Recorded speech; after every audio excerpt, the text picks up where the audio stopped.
The wind howled like a hungry beast, blowing snow through the steel alleyways of Sector 12. It was always cold here, but tonight felt different. Colder than usual. A small alien girl, no older than 10, walked slowly with bare feet. Her arms, wrapped tightly around her thin body, her skin was light purple. Her eyes large and glowing faintly. She didn't cry. Not because she wasn't sad, but because her tears had already frozen long ago. Her name was Naya. Her mother had died earlier. That day, crushed under a broken machine in the mining factory. The humans who ran the colony didn't even stop the work. They just dragged her body out and told Naya to go somewhere else. But Naya had no somewhere else. No family, no friends, no one who would take in a dirty, weak alien girl. Everyone looked the other way when she passed. Everyone closed their doors tighter when they saw her coming, except for one house. It stood at the edge of the colony. Near the silent old guard towers, the metal walls were patched with old armor plates, and the lights flickered like the home was breathing. This was the house of a human no one dared to talk to. His name was Grant, and they said he once destroyed 3 warships alone during the alien wars. Now, he lived like a ghost, fixing broken machines and speaking to no one. Nia didn't know who lived there, only that it was the last house before the cold turned deadly. She stepped up to the door and knocked. Once, then twice. No answer. Her small hand trembled as she knocked again. "Please. Can I stay here?" she whispered, her voice almost lost in the wind. The door creaked open just a little, enough for a single human eye to peek out. It was an old man's eye, cold, tired, and full of stories. He didn't speak. I have nowhere else to go," Nia said, shaking harder now. "My mother. She died today." There was a long silence. Then the door slowly opened wider. Grant stood there, tall and silent, with gray hair, a thick coat, and a face carved by war and loss. He looked down at her, then at the snow-covered ground. "Beneath her feet, you can't stay here," he said at last, his voice dry like stone. Nia didn't move. She just looked at him with those glowing, tired eyes. "I won't be a problem. I promise. I'll go if you say so. I just need to warm up. Just a little." Grant said nothing, but something flickered behind his eyes. He remembered a little girl once his daughter lost many years ago in a battle that wasn't supposed to happen. That memory stabbed him quietly, and his jaw tightened. He turned and walked back inside without a word, leaving the door half open. Naya stood still, unsure if that meant she could enter.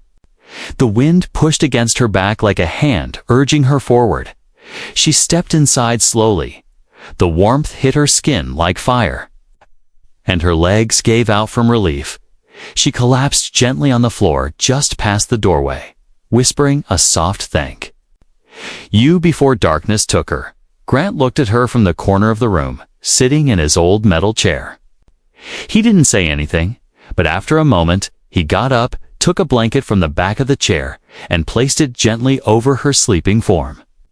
He stared at the fire for a long time that night, his mind running through old memories. He didn't know who she was or why he let her in, but something in his heart had cracked open just a little.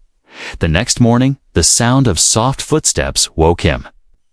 Nia was sweeping the floor with a broken broom, trying to make the place cleaner. She looked at him nervously. "I wanted to help. I can work, I can clean. I can cook too." Grant didn't respond, but he didn't stop her either. He left a bowl of food on the table, then sat in silence as she quietly ate. Outside, the snow kept falling, and the colony workers walked past like shadows that night. As Grant lay down to sleep, a strange sound echoed through the silence. Knock. Knock. It wasn't Naya. It was the front door. Someone was here, and they weren't here to offer help. The knock came again, louder this time. Grant opened one eye and reached for the old plasma tool under his bed.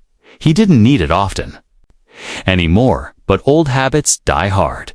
He stood and moved slowly toward the door, his steps quiet but heavy. Nia, still half asleep on the floor with the blanket wrapped around her, looked up in fear. "Stay here," Grant said, voice low and firm. He opened the door just enough to see who was outside. Two figures stood in the falling snow, dressed in dark gray uniforms with glowing red lines. Colony security.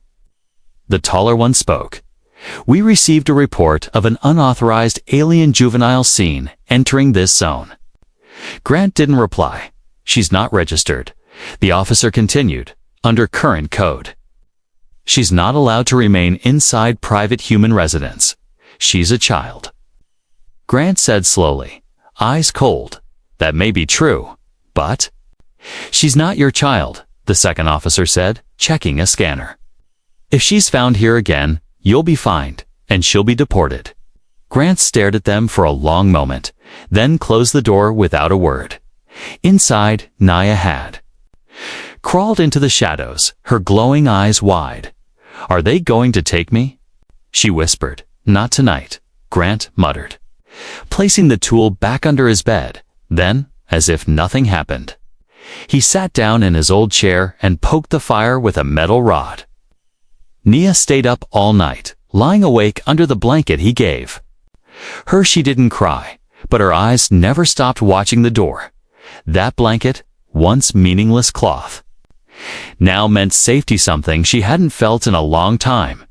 The next morning, Grant found her outside, trying to fix the broken railing near the steps. "What are you doing?" he asked, arms crossed. "It looked broken," she said quietly. "I want to be useful. I don't want to be thrown away." Grant stared at her, unsure how to respond. He wasn't used to talking anymore, especially not to someone who expected nothing. "You don't need to fix anything," he finally said. "Just don't go outside without telling me." Nia gave a small nod and kept working.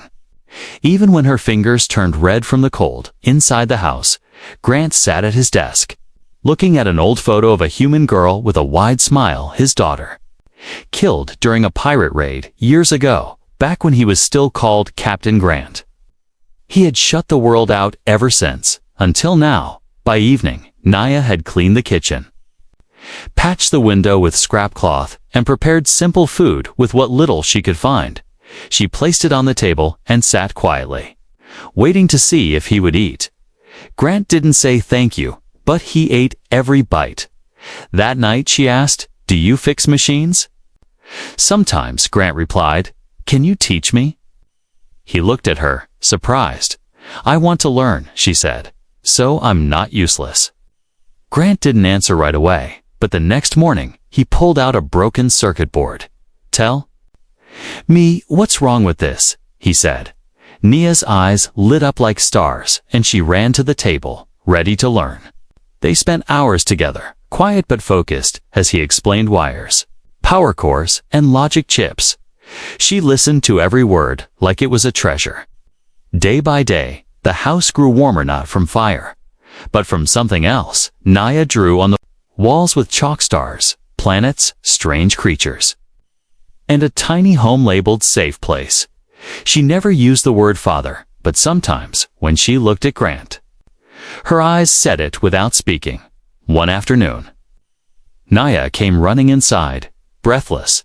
"There's a man watching the house from the tower," she whispered. Grant stepped outside and saw a figure standing far away, pretending to fix something. He knew surveillance. When he saw it, he had done it many times himself. "They're still watching us," he muttered. "We don't have much time." That night, he filed an application for emergency protection status, rare human process for aliens in danger. He didn't tell Nia, but he stayed up all night filling out forms, attaching old credentials, and using forgotten war codes to push the request. Through hidden channels, he knew the colony government wouldn't help. But maybe someone higher up would listen. The next morning, Nia placed a hand-drawn picture on the table. It showed two figures, one tall and serious, the other small and smiling, standing inside a warm home underneath It said in shaky letters, "Thank you for not sending me away." Grant didn't react, but he folded the drawing carefully and placed it in his jacket. That evening, while Nia slept, he sat by the fire again. He looked at the blanket she now held in her arms, like armor. He whispered to himself, "She needs more than a blanket outside." Snow fell quietly, but in the shadows beyond the walls. Red eyes blinked to life officers returning with orders in hand. The door slammed open without warning. Nia screamed, hiding behind the old repair bench. Grant stood between her and the 3 officers, his hand already resting on the plasma wrench. It wasn't a weapon, but in Grant's grip. It might as well have been. "This is an official order," said the officer in the middle, voice sharp like metal. "She is an unauthorized alien minor. Colony law is clear. She must be removed and returned to central processing." Grant didn't move, didn't blink. "You'll have to drag her out," he said coldly. The tallest officer stepped forward. "That's exactly what we'll do." Behind him, Nia clutched the side of the bench, her body shaking, her eyes wide with terror. She'd seen what happened to unclaimed alien kids. They disappeared into the system. Most were never seen again. "I filed a protection request," Grant said, voice calm but strong. "Denied." The officer said before he could even finish, "It's a war veteran signature, not a legal guardian file. Doesn't count." He held up a scanner, red light blinking fast. "She doesn't belong here," I said. Grant stepped forward now, each word clear and slow. "You'll have to drag her out over my dead body." There was a pause. The room was quiet except for the soft hum of the heater and Nia's quiet breathing. The officers looked at each other, hesitating. They knew who Grant was. He wasn't just some old man. He was a former special ops commander. Even now, the rumor of what he did during the Desarian invasion made soldiers nervous. But orders were orders. "We'll return tomorrow," the lead officer said finally, lowering his scanner. "If she's still here, we'll bring restraints." They turned and left, boots crunching over snow and silence. Grant stood there for a long moment, breathing hard. His hands were shaking not from fear, but from rage. Nia came out slowly. "I'm sorry," she whispered. "I didn't mean to cause trouble." "You didn't," Grant said quietly. Turning to her, they did. He walked to his desk, opened a hidden panel, and pulled out a small metal box. Inside was an old badge, rusted but still valid. "Time to remind them who I used to be," he muttered. The next morning, Nia was gone. Grant woke up to find the house silent, the fire cold, her blanket folded on the chair. A small note sat on the table, written in trembling handwriting. "I don't want them to hurt you. I'll find somewhere else. Don't worry about me." He cursed under his breath and grabbed his coat. There weren't many places in Sector 12 a child could go without being noticed. He moved fast. Faster than anyone had seen him in years. People watched him pass. A old man reborn as a storm. He checked the old tunnels, the cargo ports, the edge of the trash fields. Nothing. Then he saw it. A trail of small footprints in the snow leading toward the abandoned shipyard. Grant followed them, heart pounding, inside one of the wrecked ships. He found her, curled up in a rusted chair, shivering. Lips blue, she looked up weakly when he stepped in. "I didn't want to cause more pain." He didn't say anything, just wrapped his coat around her and picked her up in one strong motion as he carried her out into the snow. He whispered, "You already saved me." Back at the house, he wrapped her in 2 blankets, started the heater at full power, and placed a hot drink in her hands. She was quiet, but her eyes didn't look scared anymore. Just tired. Grant stared into the flames, thinking fast. He knew the colony wouldn't stop, but he also knew something they didn't. He still had one favor left from the war. He opened a secure channel hidden deep inside his old communicator, typed a single code, OMEGA 13 child endangerment. Sector 12 Priority Black. It was a call that would reach the desk of Admiral Rains, a woman who owed him more than a medal could ever repay. He closed the communicator and sat beside Nia. She looked up at him and said, "Are they coming back?" "Yes," he replied. "But so is someone else," the next morning. Sector 12 woke to a sound they hadn't heard in years, a military dropship landing. The officers from yesterday stood outside Grant's house again, this time with restraints. But as they raised their fists to knock, a voice called out, "Stand down." They turned to see 4 soldiers in full dress armor, gold markings on their chest, and behind them, walking calmly, was Admiral Rains herself. "You have orders too. Remove a miner?" she asked coldly. "Yes, Admiral," one officer said, surprised. "Unauthorized alien, no guardianship." "You're wrong," she said, pulling out a datapad. "Effective immediately, Nia is under my protection by emergency status, and placed in the care of Commander Grant, a man more human than the law will ever be." The officers looked stunned, but said nothing. They knew better than to argue. Inside, Nia watched from the window, eyes wide as tears rolled down her cheeks. She didn't understand everything, but she knew one thing: she was safe now. For the first time in a long time, the house was quiet, not from fear, but from peace. The storm had passed. The officers were gone, and Nia was safe, at least for now. But Grant knew peace never lasted long in places like Sector 12. He stood at the far corner of his home, staring at an old storage room filled with junk and metal scraps. Dust hung in the air like fog, covering old crates and broken parts. He walked inside, looked around slowly, and said, "Time to build something real." Nia was still resting on the couch, the blanket tight around her, a soft smile on her face, even while asleep. She didn't know what Grant was doing, but she didn't need to. All day he worked. He moved old tools, hammered metal sheets, cleaned the corners, and placed insulation panels.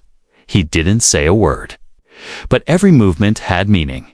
He wasn't just fixing a room, he was fixing a part of himself he thought was gone.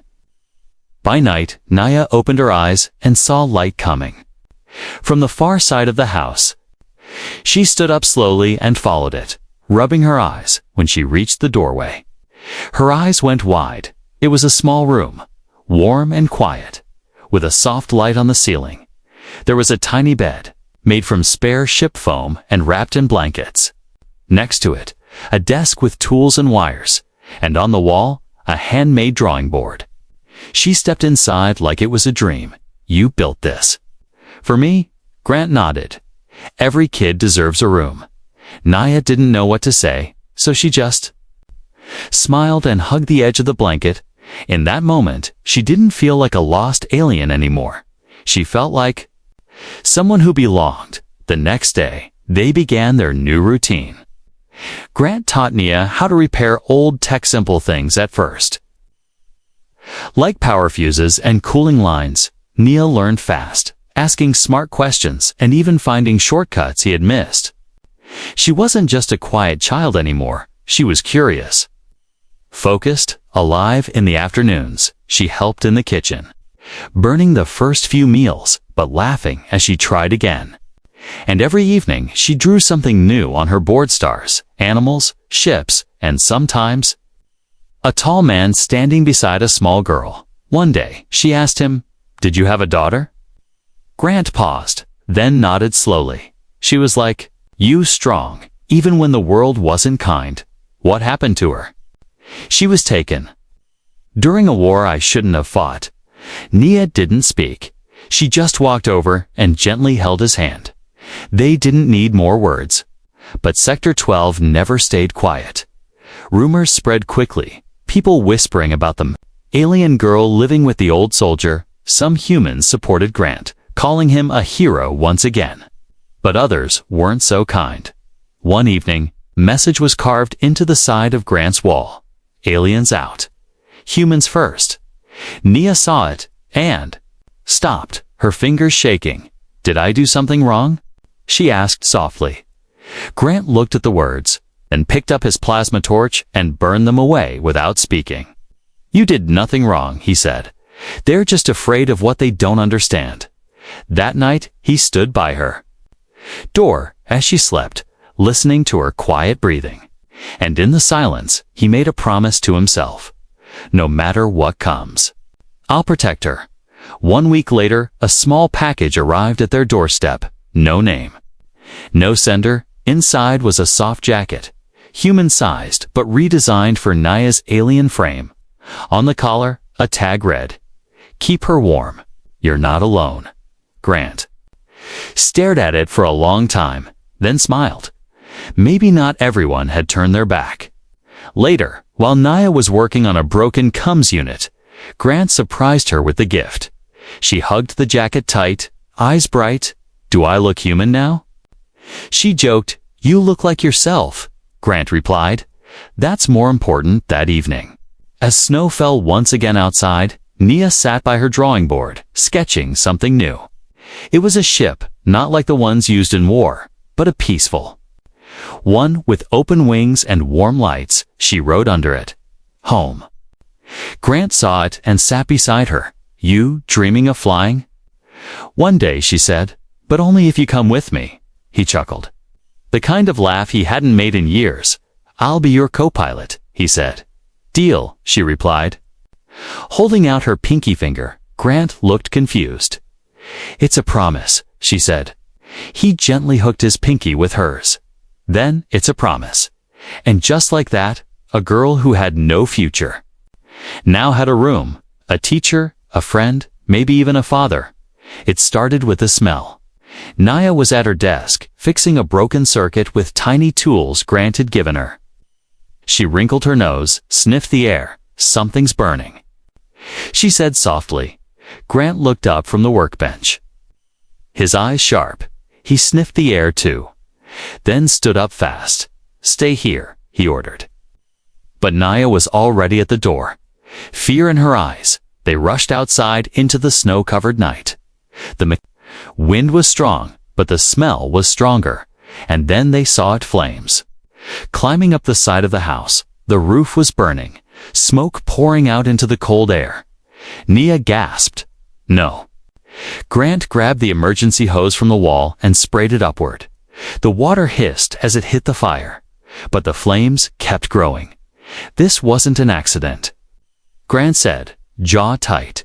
The fire was too clean, too focused. Someone had set this. Someone wanted them out. A crowd gathered quickly. Neighbors standing at a distance. Some whispered. Some filmed with their comm devices. No one helped. Only one person stepped forward, an old alien woman from the market. She handed Grant an extra hose and nodded. "I saw shadows moving near your roof an hour ago," she whispered. "Be careful." With her help, they finally put out the fire. Smoke still filled the air, and part of the roof was blackened. Naya coughed, holding onto Grant's side. Their safe place wasn't safe anymore. The next morning, officers came, but not to help. They asked questions like, "Why would someone target your home? Did you upset anyone recently? Could the alien girl have enemies?" Grant stared at them with quiet rage. "She's 10, he said. "She doesn't have enemies, but maybe some humans do." The officers gave nothing back, just cold nods and empty promises as they left. Nia stood in the doorway, watching them. "They're not going to protect us, are they?" "No," Grant said, "but I will." They rebuilt the roof together that week. Naya insisted on helping even though her hands were small and weak. She carried wood, hammered bolts, and sealed gaps with old war glue. Every moment spent fixing the house made her feel stronger, braver. But the fire had changed something. People whispered more now. Someone spit near their walkway. And messages appeared again on the wall. "Not your kind. Go back where you came from." Grant erased them each time, but Naya saw them, and each one hurt more than the last. That evening, Grant taught her how to defend herself. "Hold the tool like this," he said. handing her a short rod. Use your elbow. Stay low. Never run unless you know where you're going. She followed carefully, learning every move. At first, she struggled, her legs shaky, her grip weak, but by the end of the night, she could block, dodge, and strike with focus. I don't want to fight, she said. You don't have to. Grant answered, but you need to know how. Just in case, 2 days later, it happened again. Naya was walking back from the recycler, carrying parts for a power cell. 3 teenagers blocked her path. All human, all older. Hey, freak. One said, stepping close. You think this is your home now? Nia didn't answer. She looked at the gap between them and the alley wall. Measuring escape routes, your kind should live in trash. Another boy said, kicking the parts from her hands. She didn't cry, didn't run. She remembered Grant's words. She stayed calm, picked up one tool, and stood firm. I'm not afraid of you, she said softly. One boy raised his hand to push her, but stopped when a shadow fell over them. Grant stood behind them, silent and cold. I suggest you go home, he said, voice like ice. The boys looked at each other, then ran without another word. Grant helped Nia gather the parts. You didn't hit them, he noted. You told me to stand tall first, she replied. He nodded, a small smile on his face. You did good. That night, while Nia slept, Grant turned on his old war terminal. He typed in a private message to Admiral Rains. Second, fire. They're escalating, requesting off-world placement. Not safe anymore. He sent it with a heavy heart. This house had become more than just a shelter. It was their home. But homes could be rebuilt. Lives could not. The next morning, a message arrived. Stand by. Ship inbound. 72 hours. Grant folded the screen. He looked at Nia, who was drawing again this time. A picture of herself and him inside a spaceship.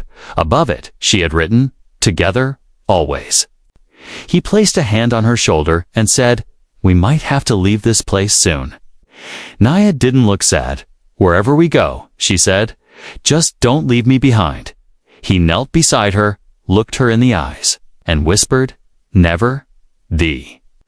Snow was falling again, soft but endless. Grant stood outside, watching the sky. His old war coat flapped in the wind. Inside his jacket, tucked deep in his pocket, was the final message. Extraction approved. 3 days. Be ready. But 3 days was too long in Sector 12, and enemies were already moving. That morning, someone smashed their water tank. The pipes burst and froze, flooding the workshop floor. Later, their power flickered cut from the main grid. When Grant tried to report it, the system replied, No known damage. Request denied. It wasn't a glitch. It was a warning. Someone in authority wanted them gone, not just from the colony, but from existence. Grant sat at the table, cleaning his old tools that once repaired ships and weapons alike. Nia watched him quietly. Are we going to fight them? She asked, voice low. He looked up, then shook his head. We defend, he said. That's different. That night, he placed small motion detectors around the house, tripwires made from invisible thread. He installed auto alerts on the roof and adjusted the heating core to hide their energy signature. Old instincts had returned. The soldier inside him was fully awake. On the second day, someone cut through the outer fence. They left nothing behind but scorch marks and a twisted wire. Nia was scared now. She didn't say it, but her hands trembled when she held her tools. I'll keep you safe, Grant told her. You already do, she replied softly. But who keeps you safe? He didn't answer, because he didn't know. That evening, a sleek, black transport ship landed at the edge of the colony. It wasn't marked. No one knew who it belonged to, but Grant knew. He could feel if this wasn't part of the rescue. This was something else. Later that night, someone knocked on the door. 3 slow knocks, then silence. He opened it carefully, weapon hidden behind his back. Standing there was a tall man in a sharp black coat, eyes cold, voice smooth. "I represent Central Relocation Affairs," he said. "You've been housing an unregistered alien minor, and it's caused quite a bit of trouble." Grant said nothing. The man stepped closer. "We're offering a solution," he continued. "Hand over the girl quietly, and in return, you can stay. No records, no charges." Grant's jaw tightened. "She's a child," he said. "She's a complication." The man replied, "This colony is tense enough. One spark, and it burns." Grant didn't blink. He said only 4 words, "Get off my porch." The man's smile faded. "You used to be respected, Commander Grant, a war hero. But now, you're just a broken relic hiding behind an alien." "Girl," Grant stepped forward, voice like iron, "I've seen monsters in war. You wear better clothes, but you stink the same." The man gave one final nod. "You'll regret this," he said, then vanished into the dark that night. Grant slept in a chair beside Nia's door, his weapon across his lap, his eyes never closed. The wind howled outside, but inside, silence held like a wall. The next morning, Nia woke first. She walked out and found Grant asleep, head tilted back. She placed a small blanket over his shoulders. He didn't move, but a single word escaped his lips, even in sleep. "Family?" Then, the alarm blared. Red lights blinked on the wall. Motion detected, north perimeter breached. Grant was up in seconds, pulling his coat on Nia. "Stay here." But she followed anyway. Afraid to be alone, they stepped outside and saw shadows moving between buildings, not officers, mercenaries, silent, fast, dangerous. Grant recognized the movement. These weren't locals, they were hunters, sent to make someone disappear quietly. Completely, he raised his voice, strong and sharp. "This is private ground. Leave now." No reply, only footsteps. Then, a warning shot fired into the wall beside them. It was real. They weren't here to talk. Grant pushed Nia behind him. "Go to the tunnel under the bench," he whispered. "Stay low. Don't come out until I say." She shook her head. "Not without you." "I promise," he said, placing a hand on her shoulder. "I'll come back." She ran, tears falling. And Grant turned to face the dark. The attackers came fast, 2 from the left, 1 from the roof. Grant moved like the soldier he used to be, dodged one, knocked another down with a heavy strike from his wrench. He rolled, fired a shock round, stunned a third, but he was outnumbered. They circled, closed in, and then a blinding light from above, a massive dropship descended, engines roaring. Searchlights lit the ground. Soldiers in black hand blue armor rappelled down real military. The attackers froze. A voice shouted from the sky, "Stand down. You are surrounded." The mercenaries ran, but it was too late. One by one, they were taken down. The fight was over in seconds. Grant stood there, breathing heavy, and then, from the ship, Admiral Rain stepped down. Her eyes found him instantly. "Still standing, I see," she said with a smirk. He nodded once, never stopped. Nia rushed from her hiding spot, ran straight to him. He caught her and held her tight. "I knew you'd come back." She whispered. "Always," he replied. The sky over Sector 12 had never looked so clear. Smoke had faded, the snow had stopped, and the dropship sat like a guardian above the colony. For the first time in weeks, there were no knocks on the door, no fire, no threats, no fear, inside the small house. Nia stood at the window, staring at the big military ship above.